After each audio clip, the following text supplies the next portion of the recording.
Okay, so she had 14,000 followers and was getting maybe like 200 views a reel. 6 weeks later, one of her videos hit 1.2 million views. Same camera, same lighting, same face. The only thing that changed was that she told a killer story. Welcome back to the show. Okay, so I totally see what you did there.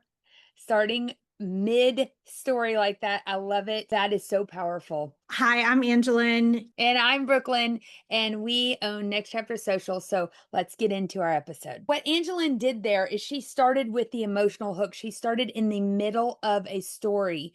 And there we talk about hooks all the time, but today we're talking about storytelling and how to tell a story within your content so that you have higher conversions and your content's stickier. And what Angelyn did was she started in the middle of the story with the pain point. And we're going to unpack all of that in today's episode, all about the importance of telling stories in your content. Yeah, because right now we're living in an AI world where everything feels like it came from Chat GPT. But the one thing that AI can't do is tell a story, tell your POV, tell something exciting that you're looking forward to. It's that real human touch that we're craving so much. And I think that's why storytelling is trending, even though it's never gone out of style, but it's bigger than ever right now. Yeah, in a world of AI, people are craving analog. And what you just said is so powerful because people don't realize that their story is what other people can't copy. It's no matter how much you feed AI and get back outline or whatever, it's never going to be able to tell those stories that are your memories that create that wisdom inside of you that makes you the expert in whatever you're talking about. As a school teacher, specifically middle school English teacher, I always used to tell my students, you need to show, don't tell. And creating that anecdotal story to really drive your point home is basically text evidence. Okay. So if you're reading a book and you're saying the characters didn't like each other, how do you know that? And then you tell a story about how in chapter 2 they got in a fight because stole his girlfriend. You tell the story. In our world, in social media marketing, specifically in our business, we always have to tell stories about our client successes and our client challenges and failures in order to drive home what we're saying or recommending to do. So when we're giving someone a tip, we're saying, you need to do this because it works. But then we need to show them why it works. And for my clients specifically, which I know that we're about to show you, I manage influencers and Angelyn manages business brands. It's not enough for my influencers to say, this dress is so great. You have to show me why it's so great. And your business brands are the same.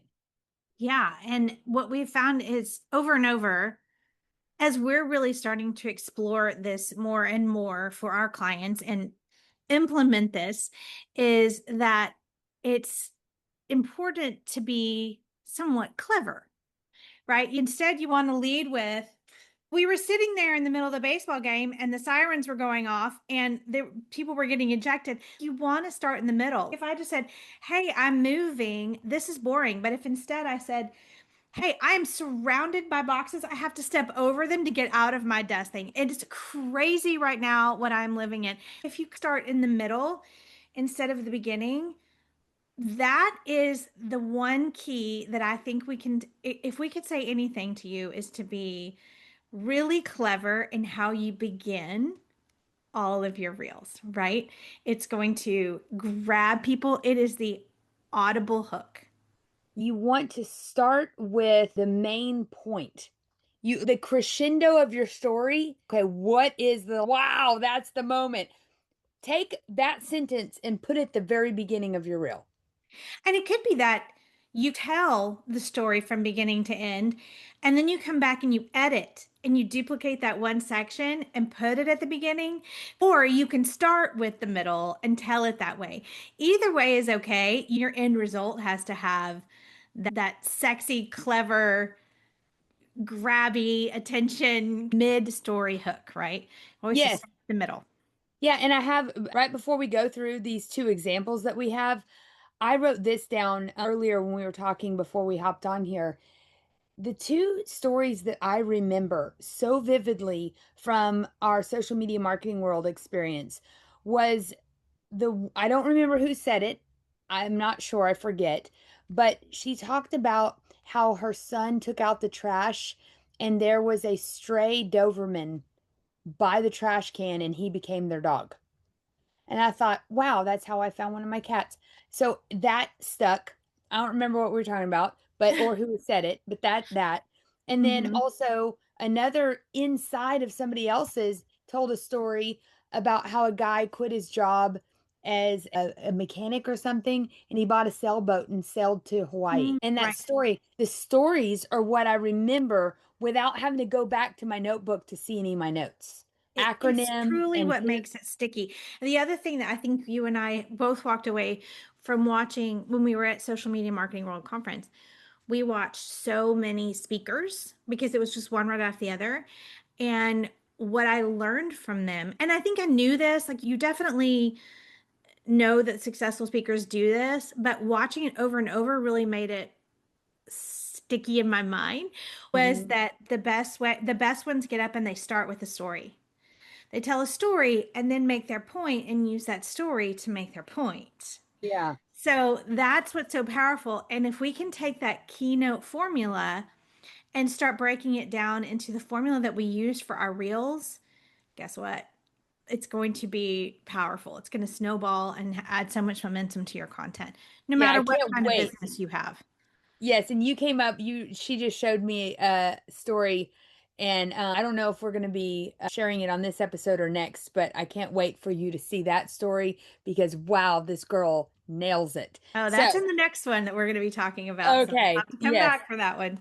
so exciting.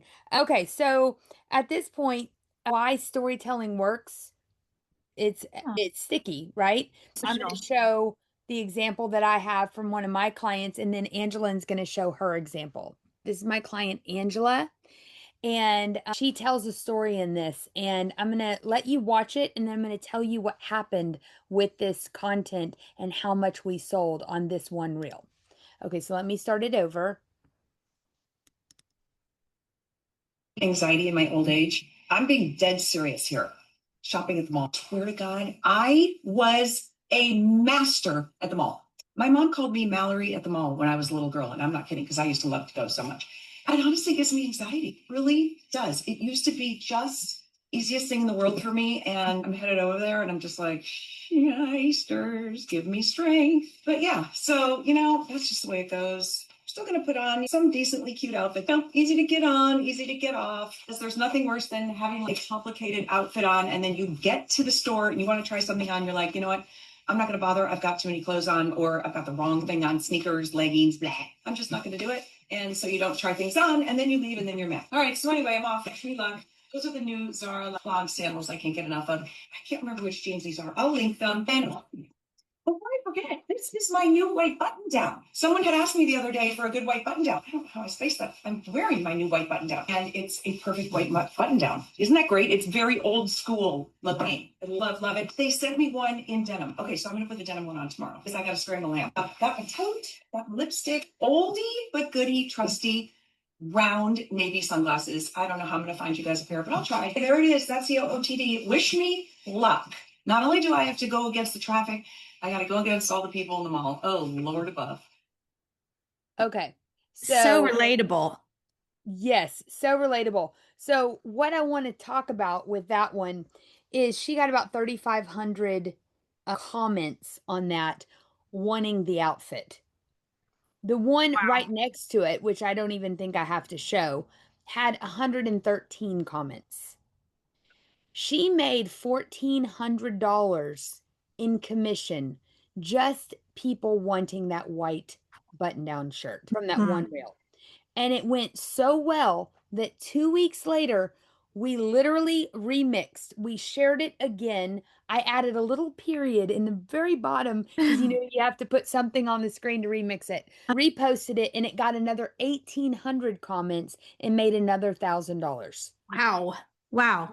Yes. So from one reel, which we've talked about this, that client and myself, we've talked about this multiple times. Tell a story while you're getting dressed. I've told her that a million times. And I can't say that she's done it. If she would, we would kill it. That is the key. That is the one thing that makes that one different from her getting dressed in the very next one, is that she's Mhm. telling a story at the same time and it's sticky. People understand, yes, I have anxiety going to the mall too. And man, Yes. she's getting dressed. It's like she doesn't even have to think about it and she looks amazing. And you're like, Mhm. wow, she didn't even think about putting that outfit together. She's just like, this is what I'm wearing, this is where I'm going. I'm going to tell you the story. I remember it. And she made over $2,500 off that one Incredible. reel. And I think in that case too, it's not just that the audience loves the story. I think the algorithm loves the story too. So in that situation where you're telling a story, the reason she got so many more views on that one was because Instagram's like people are watching this whole thing because Mhm. it's a story. So they're like, ooh, more people want to see this. Because when you get that engagement, when you get that watch time, it's going to naturally boost your algorithm. So that's a really important key that's an unhinged benefit, if you will, of Yeah. storytelling for sure. And I do Mhm. agree, it is hard for me to get my clients to tell a story as well, because I think it takes some thought. It definitely takes some thought. So I'm not saying this is Well, the easiest thing. they second guess that my story's not riveting enough. She's talking about going to the mall and fighting traffic. That is not riveting. And when you watch reality television, a lot of times they're eating yogurt at the counter in their kitchen, talking about, whatever it is they're talking about, sitting on the couch in their living room, or they're Hmm. driving in their car. These are just relatable, normal life Right. moments where people want a glimpse into your life of the things that people normally don't see. They don't Right. want the sensational stuff. Just talk about what you're going to do that day, or what you're making for dinner, or the fact that you don't know what you're making for dinner. That's fine. As long as you can somehow bring it back to your point, whatever that is, then good Lord, just make it up. But I agree with all of that. I think it is very difficult for people to think about what to talk about and that people would, why would anybody care? But they do. They do. That's the things that you don't think they're going to care about are the things they're going to love the most. Yes. Okay. Mhm. You want me to share an example from a business perspective? Yes. Let me. I love the one you're about to share because it is a different, it's, yeah, it's not a personal story. So this is Dr. Kroc. He's our cardiologist, and we do a lot of informational, casual, but both educational type stuff. But this one here, the cover photo says he felt completely fine. He needed open heart bypass surgery. And this one, is normally he only has 761 followers, right? This particular one got 28,000 views, and I'll play it for you. So I had an interesting case this morning, a calcium score where we tested the density of calcified plaques in the walls of the artery. And this patient had a calcium score of 763, which is pretty high. He's about 60 years old. And of course, he thought immediately that meant blockages. He had a coronary CTA, which is a different type of test that maps the arteries out to check how much blockage there is, and with flow reserve, which unfortunately was non-conclusive. So they did a heart catheterization, and he said he felt fine, like he had no symptoms, was feeling normal. And lo and behold, found multiple blockages, 80% in the circumflex artery, 90% at the LAD widowmaker vessel, and then 90% in the diagonal vessel, which is a branch off of that. And then the right coronary artery had an 80% blockage. So here's somebody who thought he had no symptoms, had a calcium score that started the whole process, was abnormal, and lo and behold, he had severe blockages in all vessels. Ended up having to go to open heart bypass surgery. So had he not had a calcium score to start it all off, he would have never been tested and diagnosed, because in his mind, he wasn't having any symptoms. But now he'll clearly notice benefits and start saying, wait a second, my energy is going to be better and his stamina is going to be better. And he'll be doing a lot better with all of his activities. And he would have not known that had he not had a calcium score.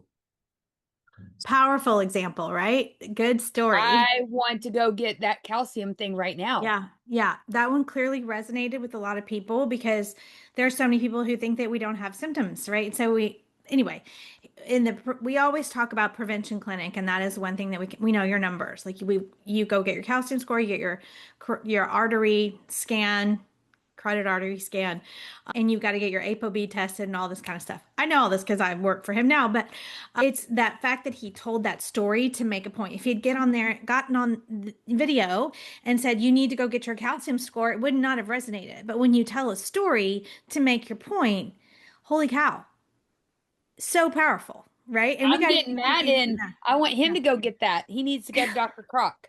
Yes. Believe me, all my loved ones are going to Dr. Croc now too, because same thing. It's very important. So anyway, that's a good example of just telling a story and also leading with a really powerful hook, right? Some of the examples of the punchy midline. We just showed you a couple, but let's talk through a couple others. Okay, so remember the first 1.5 seconds is everything, like what you say in the beginning, and that's why we talking about that crescendo. It also creates that midline open, also creates a curiosity gap. Again, that like we talked about, that Brooklyn calls it the hang time. People are going to watch to the end because they really want to see that whole story develop. And this is the other cool thing is when you lead with that really strong mid opening, it bypasses that filter of, is this for me? Is this worth my time? Because before someone can even process, hey, is that for me? They're already hooked in, right? Yeah. And when you say the midline open in layman's terms, because I keep thinking we're starting midline. No, you're starting mid story. Yeah. The story. And Storyline. you take the storyline, and in the middle of it, wherever the crescendo is, whether it's a little past the middle, whatever, you take that crescendo and you take that part and you put it at the beginning, because people, you have seconds. And so if they have to listen to the first part of the story to get to the point, you think that you're ruining the punchline, because that's what we've been conditioned to think. Oh, you just told me what's going to happen. No, they want to know how you got there. Okay, so here's an example of something that's a weak opening line. If you said started a whole story with, today I want to talk about why I left corporate, I'd probably keep scrolling. Not that interesting. But if you had it was same story, but you changed your mid-story arc opening to, I was sitting in my car in the Target parking lot crying because I had just turned down an $180,000 job and I had a WTF moment. Then you start from the beginning and tell your story. I love how you said that. And I know from personal experience, when I say I'm sitting here on my couch in my sleepy clothes, deciding at what point do I have to put a bra on today, Yeah. that typing this post to you and thinking about blah, blah, blah. But That's better than like, I'm describing, tired this morning. I'm so tired. Yeah. Yeah. Well, I stayed up late last night. Yeah. No, you can envision me sitting in my pajamas with no bra on, second Yeah. cup of coffee, contemplating when I actually have to get up and go put one on. Yeah. People relate to that. I hope I'm not the only one. I know you're not like that, but I am like that. I know. I totally and I can visualize it, the whole thing. Yes. And that's like, I think one of your gifts is that you do this naturally. But for those of us who don't necessarily think like this, you can be trained, because I'm pretty good at it now, but I promise you it is not natural for me to think this way. So there's hope for you. Trust me. Yes, whether it comes natural or not, once you start doing it. Let me start by saying, when I tell people in their caption to describe what's going on in the reel or the post or whatever, start in the top left-hand corner and work your way down. Literally just look at it. What is going on? Or that was like an example of what I would tell our employees on how to describe pins for Pinterest, because it's very easy to get found on Pinterest if you describe what's happening in the pin. So I said, just be very blatant about what. The same thing goes for describing your environment. What are you wearing? Where are you? What time of day is it? Are you cold? What noise is happening? What's bothering you? Is your stomach growling? Describe everything from the top to the bottom. Yeah. And you just Yeah. think through that from a literal perspective, and it really helps you. Yeah. Here I am with tears bubbling in my eyes, sitting over a bad glass of Pinot Noir. Yeah. Like those kinds of things are more powerful than I met a friend for happy hour last night.